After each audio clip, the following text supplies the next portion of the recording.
Hello everyone. सो इस video को देखने से पहले मेक श्योर कि आप मेरी मैथ स्ट्रैटेजी और इंग्लिश स्ट्रैटेजी की जो 4 मंथ्स वाली वीडियो बनाई है वो देख लें, क्योंकि उसमें मैंने सारी चीजें एक जगह रिकैप करी है कि इस टाइम पर आप लोगों को कौन कौन सी चीजें स्पेशली रिवाइज करने की जरूरत है और प्रैक्टिस करने की जरूरत है। उसके अलावा आप लोगों को कुछ भी एक्स्ट्रा करने की जरूरत नहीं है, इधर उधर भटकने की 10 ग्रुप्स में जाने की जरूरत नहीं है। तो सिमिलरली इस वीडियो में आप लोगों को जीएस की स्ट्रैटेजी बताऊंगी। अगर आप इतना ही रिवाइज कर लो और प्रैक्टिस कर लो तो 100% आपको 50+ मार्क्स 75 में से लाने से कोई नहीं रोक सकता है। सो आप लोगों के पास 3 से 4 महीने हैं, 18,000 से प्लस की वैकेंसी एक्सपेक्टेड है। तो प्लीज इन मौकों को मिस मत करिए। अभी एसएससी बहुत सारी वैकेंसीज दे रही है, तो इसको पूरा पूरा यूज करिए। क्या पता कल को ये 5-6 हजार में आ जाए, ठीक है। क्योंकि बहुत सारी जगहों पर कॉन्ट्रैक्ट पे लोगों को ज्यादा लिया जाने लग गया है और बहुत कम सैलरी में सरकार का उससे काम निकल जाता है, तो वो कॉन्ट्रैक्ट वाले बंदों को रखती है। तो इसीलिए वैकेंसीज आगे आने वाली टाइम्स पर मोस्ट प्रोबेबली घटने के चांसेस है। सो आप अपना 100% दो अभी और पूरा पूरा कोशिश करो अभी ही आप एग्जाम क्रैक कर लो। सो मैं थोड़ा जूम कर देती हूँ। तो इस वीडियो में मैं कवर करने वाली हूँ कि आपको अभी इस टाइम पर क्या रिवीजन करने की जरूरत है, क्योंकि हम जब रिवाइज वाले फेज में आते हैं ना, बहुत भटकते हैं कि यार ये वाला कर लेते हैं, नहीं वो वाला कर लेते हैं,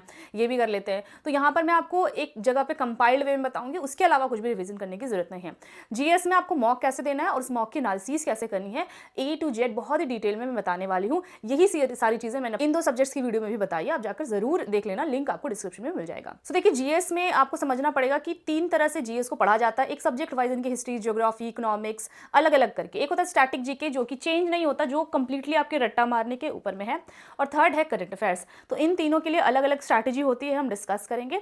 और एक चीज मैं जीएस के लिए बता दूं कि that do not expect ever too much in GS कि भाई हमने तो बहुत पढ़ाई करी है, हमारे तो 75 आउट ऑफ 75 आएंगे। एसएससी का कुछ भरोसा नहीं होता, वो जीएस कभी भी कहीं से भी दे सकता है। तो आपके हाथ में इतना है कि आप एटलीस्ट बेसिक्स करके जाओ जो सबको आता है, ताकि वो क्वेश्चंस आपके ना छूटे। अगर बहुत डीप क्वेश्चंस आता है तो आप वैसे भी नहीं कर पाओगे, तो उसमें आपको रोने की भी जरूरत नहीं है, वो बहुत लोग छोड़ रहे होंगे, आपको बहुत ज्यादा रिलैक्स रहना है। और जीएस में जब कम नंबर आता है तो एक शिफ्ट में सबके कम नंबर आने लग जाते हैं, तो आपको बहुत ज्यादा घबराना नहीं है एग्जाम में जाकर के। तो इस चीज को दिमाग में रखना है, उस हिसाब से पढ़ाई करनी है। अब देखिए, सबसे पहले तो सब्जेक्ट वाइज स्ट्रैटेजी जो आपकी रहेगी, आपको क्या क्या रिवाइज करना है वो मैं बता देती हूँ। आपको 30 मिनट्स दिन में देने हैं इस रिविजन को, जिसमें आपको नोट्स, बुक्स, मॉक कॉपी और मॉक टेस्ट से रिवाइज करना है। नोट्स में आपको क्या रिवाइज करना है, अगर आपने मेरी स्ट्रैटेजी की वीडियो देखी है तो मैंने हमेशा बताया है कि आपको जीएस वीडियोस के थ्रू पढ़ना चाहिए रादर देन बुक्स के थ्रू, क्योंकि उससे आपको याद नहीं होता है और आपको समझ नहीं आता कि क्या चीजें इंपॉर्टेंट है, क्या चीजें इंपॉर्टेंट नहीं है। लेकिन जब आप वीडियोस के थ्रू पढ़ते हो, वो भी निचोड़ वाली इस तरह की वीडियोस के थ्रू, तो आपको पता होता है, टीचर्स बताते हैं कि भाई ये वाले क्वेश्चंस बहुत बार आए हुए हैं। तो वहां से मैंने हमेशा बोला है कि आपको एक प्रॉपर नोट्स बना लेना है जो कि लास्ट टाइम पर काम आता है। तो जिन्होंने बनाया होगा मेरी स्ट्रैटेजी देख करके, तो उनका भी बहुत वारे न्यारे होंगे। आप सिंपली वहां से जितने भी फैक्ट्स हैं, पॉइंट्स हैं, क्वेश्चंस हैं, टिक मार्क करके रखा है जो आपको डिफिकल्ट लगते हैं याद करने में, उनको आपको डेली 10 पेजेस बोथ साइड्स करके रिवाइज करना है। इससे पहले भी आपने नोट्स रिवाइज किया ही होगा, मेरी स्ट्रैटेजी वाली वीडियो में भी मैंने बताया है कि आपको प्रॉपर नोट्स कितने टाइम में कब कब याद करने चाहिए।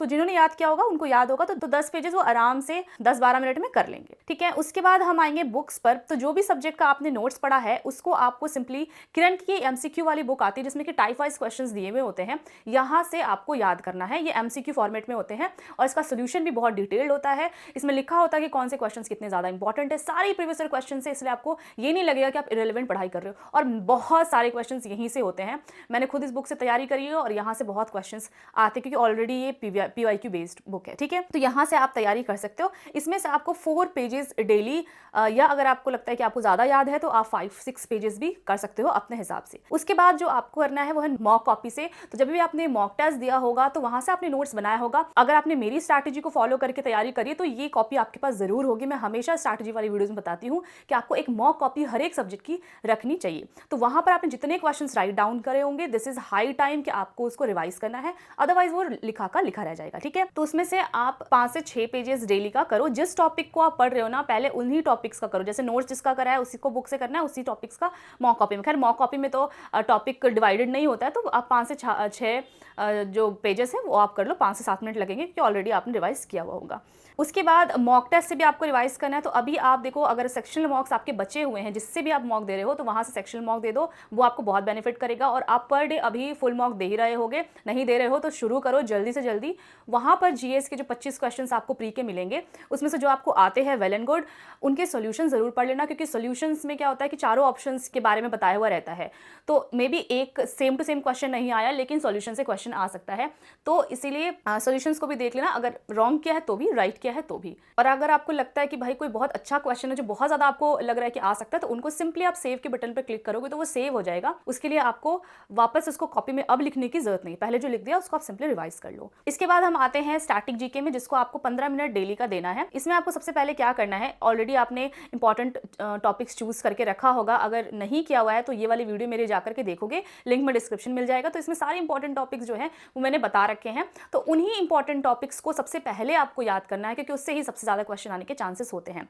तो 20 से 30 बॉक्सेस आपको मिलेंगे अगर आप लूसेंट की बुक से पढ़ रहे हो या फिर अदर बुक से भी पढ़ रहे हो, तो आपके पास बॉक्सेस की फॉर्मेट में दिया हुआ रहता है स्टैटिक जीके, मोस्ट प्रोबेबली सारे ही बुक्स में।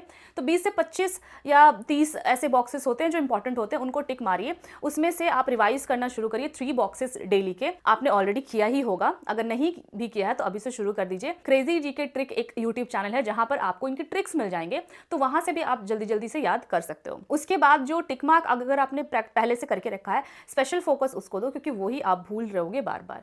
ठीक है, तो इस तरह से आपको स्टैटिक जीके 15 मिनट देकर के 3-3 बॉक्सेस करके याद करना है, आपका रिवाइज होता रहेगा। उसके बाद हम आते हैं करंट अफेयर्स पे। तो इस पे बहुत लोगों को कंफ्यूजन होता है कि भाई हम इसको कैसे रिवाइज करें। तो इसको देना है आपको दिन भर में 20 मिनट, क्योंकि करंट अफेयर्स के 6 से 7 क्वेश्चन आराम से आते हैं, तो इसको थोड़ा ज्यादा टाइम आपको देना पड़ेगा। तो मैं हमेशा बोलती हूँ करंट अफेयर्स को आप वीडियो से रिवाइज करिए, क्योंकि वो आपको याद रहता है। अगर आप सीधे पीडीएफ से या बुक से रिवाइज करते हो तो मेरे हिसाब से तो वो याद नहीं रहता, आपको रटना पड़ता है, समझ में भी नहीं आता। जबकि करंट अफेयर्स बहुत इंटरेस्टिंग चीज है, अगर आपको समझ के पढ़ोगे ना तो याद रटने की जरूरत नहीं पड़ेगी। तो 45 मिनट्स की कोई भी वीडियो जो एलेबोरेटली बता रहे हैं करंट अफेयर्स के बारे में और एस्टैब्लिश टीचर है, अच्छे टीचर है, उनका देख सकते हो। 1.25x पर या 1.5x पर देखोगे तो आपका 20 मिनट में कंप्लीट हो जाएगा। ठीक है, तो अभी ये आप कंटिन्यू रखना है। और पहले से जो आपने वीडियोस देखे होंगे उसको आपको रिवाइज कैसे करना है, तो देखिए जो भी टीचर्स आपको करंट अफेयर्स कराते हैं वो पीडीएफ्स भी जरूर देते हैं क्वेश्चंस का। तो अब एक वीक का भी कंपाइलेशन देते हैं, मंथली कंपाइलेशन भी देते हैं, डेली कंपाइलेशन भी देते हैं।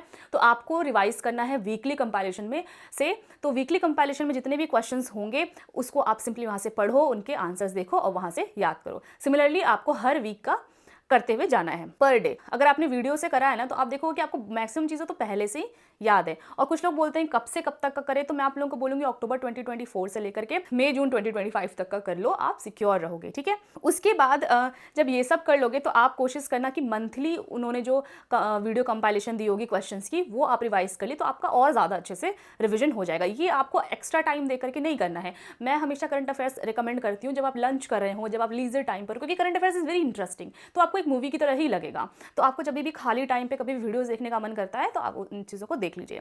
इसके बाद एक और चीज़ मैं आपको रिवीजन के लिए अच्छी चीज़ बताती हूँ। अड्डा 247 का एक ऐप आता है जिसमें कि डेली करंट अफेयर्स के क्वेश्चंस आते हैं। तो मैं इससे बहुत ज़्यादा प्रैक्टिस करती थी, आप भी प्रैक्टिस कर सकते हो, इससे आपका रिविजन होता रहेगा। इसके बाद आपका रिविजन होता है मॉक टेस्ट। आप जब देते हो तो करंट अफेयर्स के क्वेश्चंस आते हैं, फुल मॉक दो या सेक्शनल मॉक दो, जीएस का तो आते हैं, वहाँ से आपको कर लेना है। और उसमें से अगर आपको लग रहा हो कि यार ये क्वेश्चन तो नहीं कराया हुआ है टीचर ने लेकिन ये आ सकता है, तो उसको प्लीज़ सेव करके रिवाइज कर लीजिएगा, क्योंकि करंट अफेयर्स के क्वेश्चंस आपको अच्छे कहीं से भी मिले ना वो आपको कर लेने हैं, एक बार तो दिमाग में रख लेना है। एटलीस्ट इतना रख लेना है कि जब आप एग्जाम में बैठो तो तुक्का लगा सको।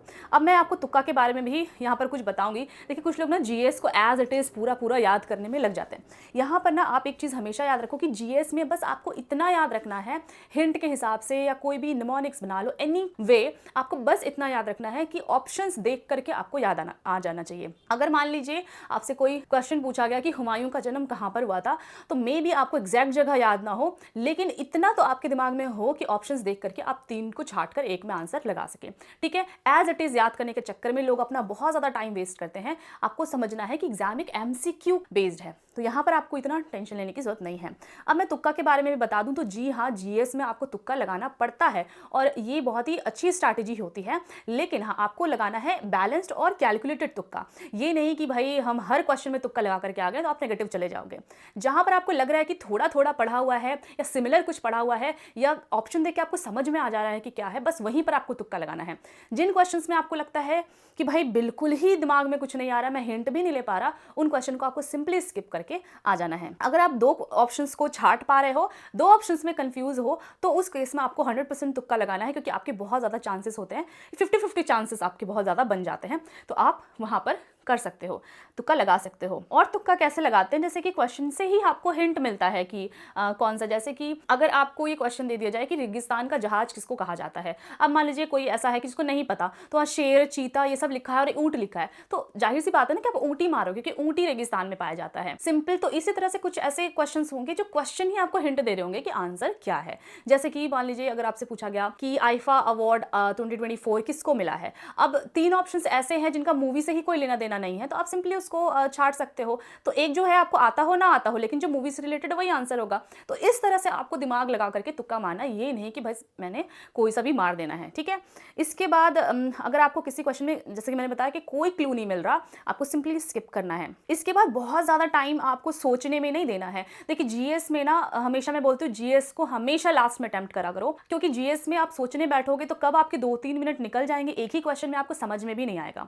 तो मैंने जो बताया कि पहले आपको रीजनिंग करना है, देन मैथ्स, फिर इंग्लिश एंड देन जीएस। आप इसी तरह से बहुत सारे मॉक में प्रैक्टिस करोगे तो आपका एक रिदम बन जाएगा, तो फालतू टाइम आपका वेस्ट नहीं हो। कि इंग्लिश और जीएस ही ऐसा है जिसमें कि आपको सोचने में टाइम लगता है, जिसमें सिर्फ जीएस में कुछ लोग बहुत अच्छे से एनालाइज करने के लिए बैठ जाते हैं।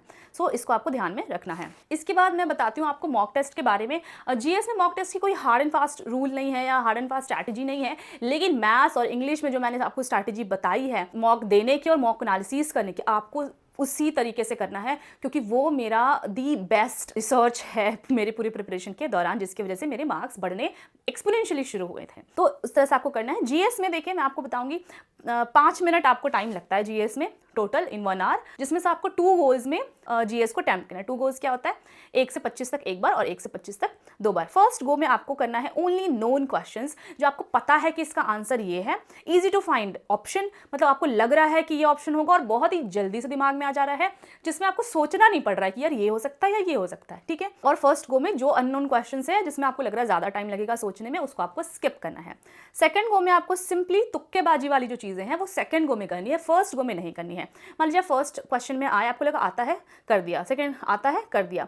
थर्ड बिल्कुल नहीं आता, तुरंत छोड़ो। फोर्थ आपको लग रहा है सोचना पड़ेगा, तुरंत छोड़ो, आपको उसमें बिल्कुल भी एक्स्ट्रा टाइम नहीं देना है, नहीं तो आप फंसोगे, ठीक है। फर्स्ट गो में आपको इस तरह से करते करते 25 तक आना है। मान लीजिए आपने अभी 9 ही क्वेश्चन करा है, तो आप हो सकता है 9 क्वेश्चन और कर लो, तो वो करना है आपको नेक्स्ट राउंड में। फर्स्ट राउंड में आपको तुक्केबाजी या फिर सोचने वाला काम नहीं करना है, वो करना है सेकंड राउंड में। सो इस तरह से आप करोगे तो आप मैक्सिमम क्वेश्चंस अटेम्प्ट कर पाओगे अच्छे से, सोच समझ के, और कम टाइम भी लोगे, टाइम वेस्ट नहीं करोगे। इसके बाद हम आते हैं कि हम मॉक दे दिया, उसकी एनालिसिस कैसे करें। आप प्लीज़ मेरे मैथ्स और इंग्लिश की स्ट्रैटेजी में जाकर के एनालिसिस वाला पार्ट ज़रूर देखना, आपको बहुत बेहतरीन तरीके से समझ में आएगा कि एनालिसिस की कैसे जाती है। देखिए जीएस में एनालिसिस वैसे ही होगी जैसे मैथ्स और इंग्लिश में होती है। पहले क्वेश्चन में आए, आपको राइट और रॉन्ग दोनों ही क्वेश्चन की एनालिसिस करनी। सबसे पहली बात तो ये है, आप फर्स्ट क्वेश्चन में आए, आपको लगा सही है, नोन है, ईजी है, तो दिक्कत नहीं है, आप आगे बढ़ जाओ। सेकंड क्वेश्चन में आपको लगा गलत है, मैंने तुक्का मार दिया और एवरेज टाइम से ज़्यादा ले लिया, इसका मतलब था कि आप अटक गए थे, सोचने लग गए थे। तो अगले मॉक में आपको ये गलती नहीं करनी है। जैसे ही आपको लगेगा कि यार इस पे ना मेरे को सोचना पड़ेगा, पढ़ो भी मत, आगे बढ़ जाओ, ठीक है। थर्ड में आपने सही किया, तुक्का मारा, एवरेज टाइम से ज़्यादा ले लिया। देखिए एवरेज टाइम से ज़्यादा लेने का मतलब है कि आप कहीं ना कहीं इसको बहुत हद से ज़्यादा टाइम दे रहे हो। तो अगर ये सही भी हो गया तो हो सकता है कि इस क्वेश्चन के चक्कर में आपका आगे के क्वेश्चन कुछ गलत हो गए होंगे। तो इसको आपको ध्यान देना है कि ऐसा आपको आगे नहीं करना। जिसमें तुक्का मारना है उसमें आपको एकदम लास्ट में अगर आपने ये अटेम्प्ट किया तब तो ठीक है, तब तो एवरेज टाइम से ज्यादा भी लिया है तो कोई बात, लेकिन पहले गो में आपको नहीं करना ये काम। नेक्स्ट है सही किया है, क्वेश्चन नहीं आता था फिर भी सही किया है तो वेरी गुड। एवरेज टाइम का आपको देखते रहना है कि आपने ज्यादा तो नहीं लगा दिया। फिर है आपका गलत कर दिया है, आप रिवीजन लाके, मतलब आप हो सकता है कि आपको लग रहा था कि यार ये तो मैंने किया हुआ है लेकिन रिवीजन नहीं था और इसकी वजह से आपने गलत ऑप्शन लगा दिया। ऐसा जब भी हो तो जाओ उस टॉपिक को इस मॉक के खत्म होने के बाद ही जाकर रिवाइज कर लो, ठीक है, तब आपको रिवाइज होता रहेगा हर चीज़। नेक्स्ट सही किया, एवरेज टाइम से कम लगाया, वेरी गुड। सही किया, टफ था, एवरेज टाइम से ज़्यादा लगाया। अगर ये लास्ट में किया है तब तो कोई बात नहीं, फर्स्ट गो में किया है तो हो सकता है कि आप इस क्वेश्चन के चक्कर में आपका दूसरी जगह लॉस हो गया होगा। इस तरह से फुल एनालिसिस करनी है और 10 मॉक में अगर आप इसको लगा के देखोगे ना, फिर आपको समझ में आएगा कि आपके मार्क्स एक्सपोनेंशियली किस तरह से बढ़ने शुरू हुए हैं और आपके 30 to 40% तक मार्क्स आपके बढ़ जाएंगे। और ऐसे एनालिसिस करने से ना आपको समझ में आएगा कि आप किस तरह की गलतियां करते हो और हर एक बार अगली जब मॉक दो तो पिछले मॉक की सारी गलतियों को अपने दिमाग में रखो। जब मॉक देने के लिए बैठो तो ही दिमाग में बोलो कि यार ये गलती करी थी, ये गलती करी थी, ये मेरे को नहीं करनी है। तो इस तरह से आपके बहुत अच्छे नंबर आएंगे। So thanks for watching this video. Like करें अगर आपको वीडियो पसंद आई हो, मेरी मेहनत पसंद आई हो, शेयर करें 2025 सीजीएल की तैयारी जितने भी लोग करें, और सब्सक्राइब करें अगर आपको ऐसे ही वीडियोस आगे चाहिए रीजनिंग के ऊपर। और पहले प्लीज मैथ्स और इंग्लिश वाली स्ट्रैटेजी जाकर के देख लेना, बहुत बेहतरीन तरीके से मैंने वहां पर गाइडेंस आप लोगों को दिया। कमेंट करें I will crack SSC CGL 2025। इससे दो फायदे, एक तो आपको कॉन्फिडेंस आता है, प्लस मुझे कॉन्फिडेंस आता है कि भाई आपने लास्ट तक वीडियो देखी है। प्लीज प्लीज ये कमेंट जरूर करना। तो चलिए मिलते हैं ऐसी ही इंफॉर्मेटिव वीडियोस के साथ आगे भी, तब तक के लिए जय हिंद।